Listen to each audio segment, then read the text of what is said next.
आजकल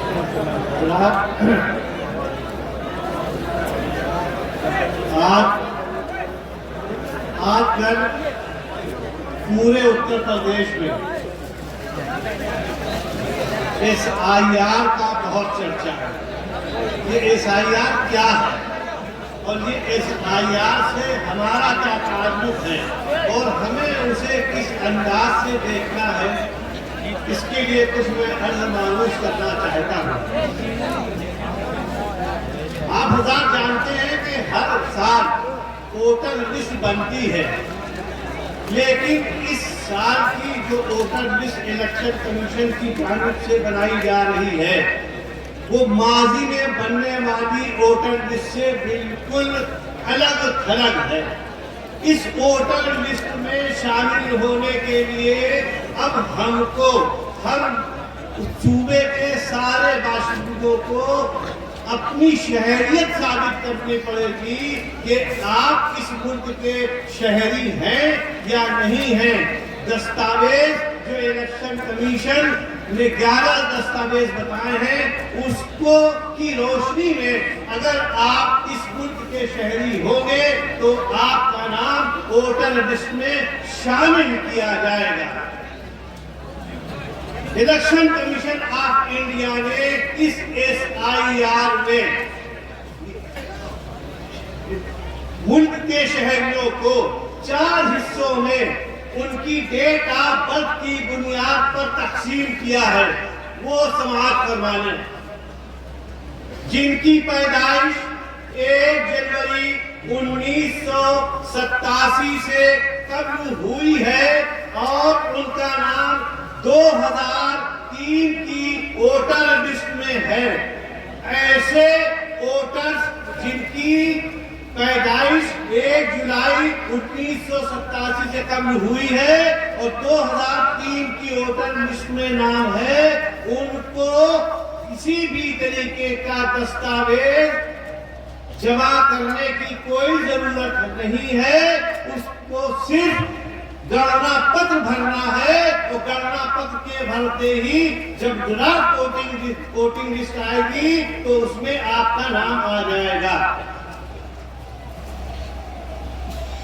1 जुलाई 1987 से कब्ल पैदा होने वाले वोटर्स और जिनका नाम 2003 की वोटर लिस्ट में नहीं है, उनको क्या करना है? उनको ये करना है कि उनको गणना पत्र के साथ अपनी तारीख पैदाइश के लिए उन 11 दस्तावेज में एक दस्तावेज गणना पत्र में उसको शामिल करना पड़ेगा। और मैं वो गुफ्तगू के आखिर में मैं आपको बताऊंगा कि वो 11 दस्तावेज कौन से हैं। तीसरा वर्ग ये है जिनकी पैदाइश 1 जुलाई 1987 के बाद हुई हो और 1 जुलाई 1987 के बाद और 2 दिसंबर 2004 के दरमियान जिनकी पैदाइश हुई है, वो शहरी जब गणना पत्र जमा करेंगे उनकी वोटर लिस्ट में नाम की शमूलियत के लिए जरूरी ये है कि वो अपनी डेट ऑफ बर्थ के साथ साथ अपने वालिदैन में से किसी एक का, यानी अपनी वालिदा या अपने वालिद का किसी एक का पूर्ण दस्तावेज 11 दस्तावेज में एक दस्तावेज आगे जमा करना पड़ेगा, तभी आपका नाम वोटर लिस्ट में शामिल किया जाएगा। अब जिनकी पैदाइश 2 दिसंबर 2004 के बाद हुई है, ऐसे शहरी उनको अपने डेट ऑफ बर्थ का कोई दस्तावेज और अपने वालिदैन का डेट ऑफ बर्थ का दस्तावेज शामिल करना है। कुल मिला के आप ये सोच समझ लीजिए कि अपना और अपने वालिदैन के दस्तावेज को आपको संभाल कर रखना है। अब आपके दरमियान इलाकों में BLO आ रहे हैं, इलेक्शन कमीशन की गाइडलाइन के एतबार से उनको चाहिए कि वो आपको 2 गणना पत्र दें, लेकिन शिकायत ये आ रही है कि एक गणना पत्र बीएलओ को दे रहे हैं। अगर ऐसा कुछ है तो आप अपने इलाके के जो एआरओ साहब हैं उनसे आप शिकायत कर सकते हैं। अब ये गणना पत्र क्या है? गणना पत्र के साथ आपको कोई भी दस्तावेज बीएलओ को नहीं देना है। गणना पत्र को आपको 4 हिस्सों में मैं आपको बताना चाहता ये हूँ कि गणना पत्र कैसे आप भरेंगे। जैसा कि आपके इल्म में ये है कि 2003 की वोटर लिस्ट से 2025 की वोटर लिस्ट में मिलान किया जाएगा।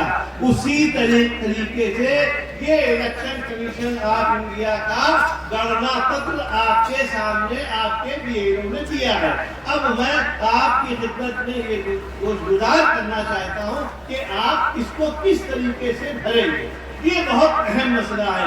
अगर आपने इसमें कोई तसाहुली बरती तो याद रखिए कि आपका नाम वोटर लिस्ट में दर्ज होने से रह जाएगा। देखिए ये गणना पत्र आप सब लोगों के पास, ज्यादा लोगों के पास आ गया। 4 हिस्से हैं।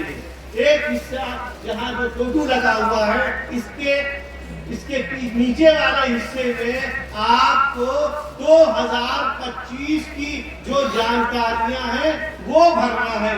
जैसा कि आपको अपनी डेट ऑफ बर्थ लिखनी है, इसके बाद आधार संख्या लिखनी है, अपना मोबाइल नंबर लिखना है, इसके बाद आपको अपने वालिद का नाम लिखना है।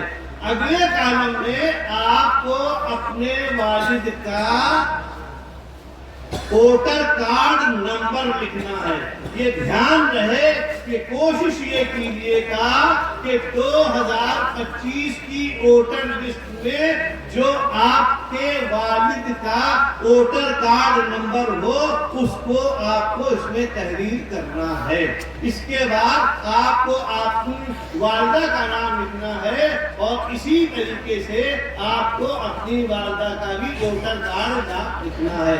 तीसरा कारण यह है कि पति या पत्नी का, जाहिर है कि अगर ये गणना पत्र किसी पति का है तो उसको अपनी पत्नी की डिटेल उसी तरीके से भरनी है जैसे कि मैंने पहले बताया।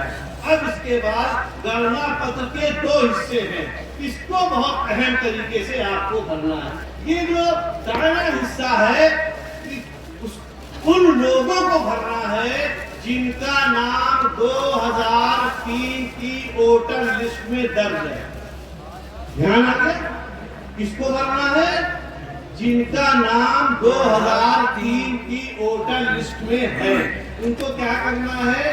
अपना नाम, निर्वाचक का नाम, यानी 2003 की वोटर लिस्ट में जो नाम है वही नाम लिखना है। अगर आपका नाम 2025 की वोटर लिस्ट में मोहम्मद नईम सिद्दीकी लिखा हुआ है, लेकिन 2003 की वोटर लिस्ट में मोहम्मद नईम लिखा हुआ है, तो आपको मोहम्मद नईम लिखना है। 2025 की वोटर लिस्ट के एतबार से मोहम्मद नईम सिद्दीकी नहीं लिखना है। इसका मतलब ये है कि 2003 की वोटर लिस्ट में जिस तरीके से आपका नाम है उसी तरीके से आपको इसमें लिखना है। इसके बाद ये है वोटर कार्ड नंबर। याद रहे कि इसमें आपको 2003 की वोटर लिस्ट में जो वोटर कार्ड नंबर है वो ये लिखना है। 2003 की वोटर लिस्ट में ऐसा देखा गया है कि बहुत से वोटर्स का नाम लिखा हुआ है लेकिन उसके नाम के आगे उसकी मतदाता संख्या नहीं लिखी है। तो मतदाता परिचय पत्र की संख्या यदि नहीं लिखी है तो इसमें परेशान होने की कोई जरूरत नहीं है, इसको आपको क्रॉस कर देना है। इसके बाद संबंधी का नाम, यानी आपने अपना अगर नाम लिखा है तो इसमें आपको अपने वालिद का नाम लिखना है। इसके बाद संबंध, नीचे दिख जाएगा पिता, उसके बाद जिला, उसके बाद राज्य का नाम, इसके बाद विधानसभा क्षेत्र का नाम। ये ध्यान रहे कि 2003 में जो वोटर लिस्ट में विधानसभा का नाम और नंबर था वो दर्ज करना है। जैसा कि 2025 में यहाँ की विधानसभा महाराणा शरीफ है, लेकिन 2003 में ये महाराणा नहीं थी, तो आपको 2003 की जो विधानसभा होगी उसको आपको दर्ज करना है। 2025 की विधानसभा का नाम और नंबर नहीं लिखना है, यानी 2003 की जो सारी तफसीलात है वो इसको लिखना है। इसके बाद आपको विधानसभा का नंबर लिखना है, जो आपके विधानसभा का नंबर हो, जैसे 270, 40, 200 कुछ भी हो वो लिखना है। इसके बाद आपकी भाग संख्या से मुराद ये है कि जिस बूथ पर आप वोट देते हैं उसको बूथ संख्या भी कहते हैं, लेकिन इलेक्शन कमीशन उसको भाग संख्या के नाम से याद करता है, तो कंफ्यूज होने की जरूरत नहीं है। वही बूथ संख्या को ही भाग संख्या कहते हैं, उसमें आपको लिखना है। इसके बाद क्रम संख्या, यानी कि वोटर लिस्ट में 2003 की वोटर लिस्ट में जो आपकी सीरियल नंबर है वो आपको लिखना है। अब ये वाला कॉलम पिछले कॉलम में दिए गए संबंधी का विवरण। अब आप ये समझ लीजिए कि जिन हजरात का 2003 की वोटर लिस्ट में नाम नहीं है उनको यहाँ अपनी डिटेल भरनी है, इसको क्रॉस कर देना है। यानी जो ये फोटो है, फोटो के नीचे वाला जो ये हिस्सा है वो उन हजरात को भरना है जिनका 2003 की वोटर लिस्ट में नाम नहीं है। अब इसमें भरा क्या जाएगा? इसमें भरा जाएगा नाम। आप अपना नाम लिखेंगे, इसके बाद एपिक नंबर। अब 2003 में जाहिर है, अब जाहिर है कि आपका जो नाम है, अब आपका नाम नहीं है ना, तब इसमें किसका नाम लिखा जाएगा? अब समझिए, इलेक्शन कमीशन की गाइडलाइन के अनुसार जिन हजरात का 2003 की मतदाता सूची में नाम नहीं है उनको अपने पिता, अपने दादा, अपने नाना, इन तीन में से किसी एक का नाम लिखना है। जब वो आप नाम लिख देंगे तो उनका जो परिचय पत्र संख्या 2003 में है, यानी आपके वालिद साहब का, आपके वालिद साहब का अगर नाम नहीं है तो अपने दादा का नाम, अपने दादा, आपके दादा का अगर नाम नहीं है तो नाना का नाम। ध्यान ये रहे कि इसमें आपको अपनी माता, अपनी दादी, अपनी नानी के परिचय पत्र संख्या को दर्ज नहीं करना है।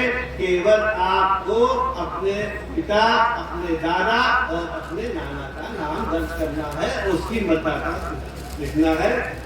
इसमें संबंधी का नाम लिख दिया जाएगा, संबंध लिख दिया जाएगा, जिला, राज्य का नाम और विधानसभा जिस तरीके से मैंने आपको बताया है उस तरीके से फॉर्म ये भरा जाएगा। एक बहुत बड़ा मसला मतदाताओं के सामने ये आ रहा है कि मान लीजिए कि आज आप महाराणा शरीफ में रह रहे हैं, लेकिन 2003 में आप कासगंज में रह रहे थे, तो इस वक्त आपका 2025 की मतदाता सूची में महाराणा शरीफ में नाम है, लेकिन 2003 में जब आप कासगंज में रहते थे तो आपका नाम कासगंज में है।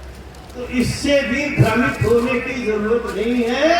2003 की मतदाता सूची में आपका नाम पूरे मुल्क में कहीं भी दर्ज हो, उसको आपको 2003 की डिटेल लिखनी है। यानी आप अगर 2025 की मतदाता सूची में महाराष्ट्र में नाम है तो 2003 की कासगंज की मतदाता सूची में जो नाम, जो क्रम संख्या होगी, जो विधानसभा होगी, वो आपको लिखना है और मामला बिल्कुल सही तरीके से हो जाएगा, क्योंकि माइग्रेशन होते रहते हैं, मकान में लोग रिहाइश बदलते रहते हैं, नौकरी की वजह से और दूसरी वजह से। अब मैं आपकी खिदमत में ये बताना चाह रहा हूँ कि इलेक्शन कमीशन ऑफ इंडिया ने वो कौन से 11 दस्तावेज बताए हैं जिनमें से किसी एक को आपको जमा करना। ये ध्यान रहे कि अभी जो पहला महीना चल रहा है 4 नवंबर से 4 दिसंबर के दरमियान, उसमें आपको गणना पत्र के साथ किसी भी तरीके की दस्तावेज नहीं देना है। अब उन 11 दस्तावेज की मैं नाम आपको बता रहा हूँ, गौर से सुनिएगा। वो ये कि मरकजी सरकार या सूबाई सरकार के वो सरकारी मुलाजमीन जो अपनी नौकरी से सुबुकदोश हो गए हैं, यानी रिटायर्ड हो गए हैं और उनको पेंशन मिल रही है, तो जो पेंशन आर्डर नंबर है और ट्रेजरी से जो उनको परिचय पत्र मिला है, वो दस्तावेज के रूप में काबिल कबूल है। दूसरा दस्तावेज ये है कि 1987 से कबल 1987 से कबल अगर आपने कोई भी NIC की पॉलिसी ली है, आपका पोस्ट ऑफिस में कोई भी अकाउंट है, आपका किसी भी बैंक में अकाउंट है, और या वो वित्तीय संस्थाएं जो भारत सरकार, राज्य सरकार की तरफ से मान्यता प्राप्त हैं, जो वित्तीय लेन देन करते हैं, अगर उनका कोई भी पॉलिसी आपने रखी है, लेकिन शर्त ये है कि वो 1 जुलाई 1987 से कब का जारी हुआ होना चाहिए। अगर वो है तो वो दस्तावेज के रूप में काबिल कबूल है। तीसरी चीज ये है कि आपका डेट ऑफ बर्थ का सर्टिफिकेट, यानी जिसको हम लोग आमतौर पे जन्म प्रमाण पत्र कहते हैं, वो काबिल कबूल है। बहुत से लोगों को ये भ्रम ये रहता है कि मान लीजिए आजकल आमतौर पर बच्चों की पैदाइश नर्सिंग होम में होती है, और नर्सिंग होम वाले अपनी तरफ से नर्सिंग होम भी एक बर्थ सर्टिफिकेट जारी कर देता है। बहुत से मेरे भाइयों के जहन में गलतफहमी पड़ी हुई है कि मेरे पास वो बर्थ सर्टिफिकेट है। तो एक बात आप ये महसूस कर लीजिए कि सरकारी जो जिम्मेदार महकमा है, यानी हेल्थ डिपार्टमेंट की तरफ से जारी बर्थ सर्टिफिकेट ही दस्तावेज के रूप में काबिल कबूल है। नर्सिंग होम का बर्थ सर्टिफिकेट काबिल कबूल नहीं। अब इसके बाद निवास प्रमाण पत्र, अगर आपके पास आपका अस्थायी निवास प्रमाण पत्र जो तहसील से जारी होता है, अगर वो आपके पास है तो वो भी दस्तावेज काबिल कबूल है। इसके अलावा जात प्रमाण पत्र, अगर किसी मतदाता के पास अपनी जात का प्रमाण पत्र तहसील के द्वारा जारी किया गया हो तो वो भी काबिल कबूल है। सबसे अहम दस्तावेज आखिर में बताऊंगा।